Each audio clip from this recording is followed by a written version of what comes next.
1.489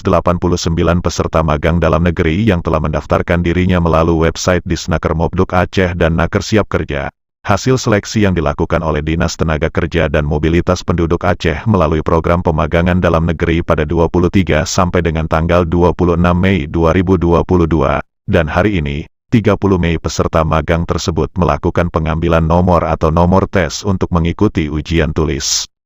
Peserta magang dalam negeri yang telah lulus seleksi saat mendaftarkan dirinya secara online, saat pengambilan nomor wajib menunjukkan kartu tanda penduduk serta sertifikat vaksin melalui aplikasi Peduli Lindungi kepada petugas di Dinas Tenaga Kerja dan Mobilitas Penduduk Aceh. Pada tanggal 1 Juni 2022 peserta magang masuk tahapan tes tulis yang dilaksanakan di Gedung Serbaguna Stadion Harapan Bangsa dan kemudian peserta yang lulus tes tulis dilanjutkan dengan interview pada tanggal 7 Juni dan kemudian pengumuman pada tanggal 10 Juni 2022 dapat dilihat melalui website Disnaker Mobduk Aceh atau Naker Siap Kerja serta media sosial Disnaker Mobduk Aceh lainnya.